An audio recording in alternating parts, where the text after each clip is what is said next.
The hall buzzed with excitement as guests found their seats, but Ethan stayed near the back, adjusting his tie for the 5th time. Weddings always felt bittersweet to him. They reminded him of promises that once felt eternal, and of the day everything fell apart. After his ex-wife left, raising his little girl Lily alone became both the hardest and most beautiful part of his life. Tonight he wasn't here for romance or celebration. He was here because his childhood friend, Tom, asked him to be a last-minute helper. And Ethan never said no to him. Lily tugged his sleeve, her bright eyes sparkling under the golden lights. "Daddy, the bride looks like a princess." "She does," Ethan smiled, brushing a curl from her face. "But you're still my favorite princess." Lily giggled and darted off to join the other kids. Ethan exhaled, until he saw her. A woman step through the entrance, the warm lights catching on her soft, dark waves. Her face, her quiet smile, her eyes scanning the room as if searching for something familiar.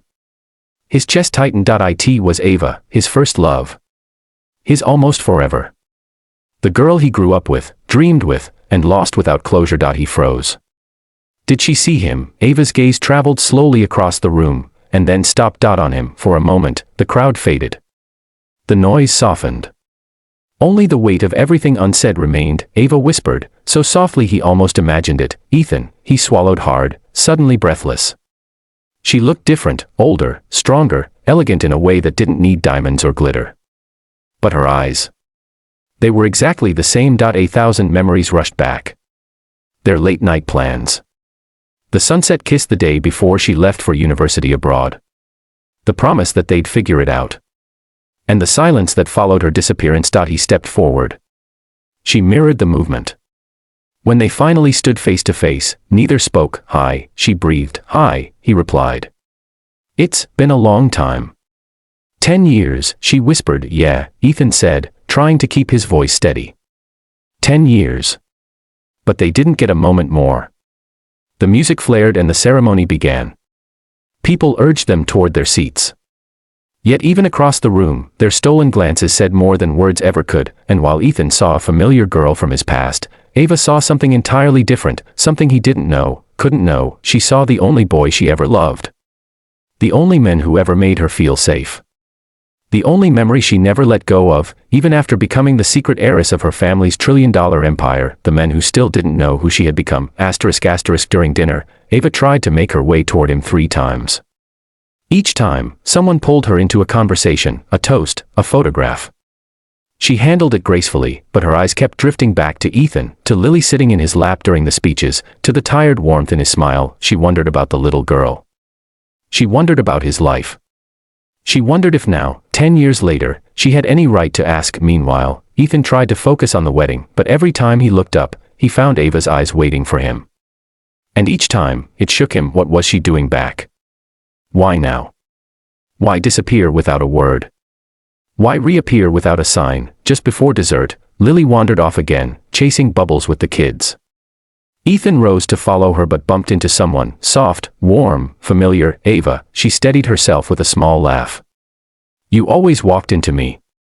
You always stopped in front of me," he said. For a moment, their laughter felt like it used to, without pain, without distance, without time. "Can we talk?" she asked, her voice tender. He hesitated. "Yeah. I think we should." They stepped out onto the balcony, the cool night breeze brushing between them. "I looked for you, Ava," Ethan said quietly. "For a long time." She looked down. "I know. And I'm sorry. Why did you leave like that? Why didn't you ever write back?" Ava opened her mouth, closed it, tried again. "Because my life changed overnight. My father, he died. And suddenly everything was on me. The company, the travel, the expectations." She inhaled shakily. "I thought I could handle it all. I thought I could come back when things calmed down. But they never did. And the longer I stayed away, the harder it was to face you." Ethan clenched his jaw, not angry, just hurt. "You could have told me. I was scared you'd think I'd changed. Or worse, that I wasn't the girl you loved anymore." He softened, just a little. "And now?" She lifted her eyes. "Now I'm scared because, the way I felt then. I still feel it." He wasn't ready to hear that. Not tonight. Not after everything. Before he could respond, Lily ran outside. Daddy. Look what She froze when she saw Ava. Ava knelt instantly. Hi there. I'm Ava. Lily blinked. You're really pretty. Ava laughed. Thank you. And you're even prettier. Lily grinned, grabbed Ava's hand without hesitation, and pulled her back toward the hall. Come dance with us. Ava glanced at Ethan. He nodded, and for the first time in years, he watched Ava move, laugh, live, beside him. He felt something he thought he'd lost forever, hope, but Ava felt something else burning inside her, love she wasn't ready to admit, and fear of the moment Ethan would discover the truth, the wealth, the empire, the world she hid behind. A world she worried would push him away. Chapter 2, with Hook. If Chapter 1 was the shock of reunion, Chapter 2 began with something more dangerous, possibility. The wedding slowed into soft music and warm lights. People danced, children slept across chairs, and the air smelled of roses and champagne. Ethan stood near the edge of the dance floor, watching Lily, now asleep in his arms after hours of laughter and sugar. Ava approached him slowly, her eyes gentle. She's beautiful. She's my whole world, he said, brushing Lily's hair. Just me and her. Ava felt her heart tug. She's lucky to have you. And I'm lucky to have her, he said, though Ava heard the unspoken piece. Even if it cost me everything else. They moved to a quieter corner where lanterns glowed softly. Ethan, Ava said carefully, can I tell you something? Something you might not like. He tensed. Depends what it is. You deserve to know the truth about my life. He held her gaze, steady but wary. I'm listening. She took a slow breath.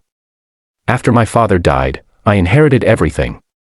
His shares, his responsibilities, the company. It grew fast. Too fast.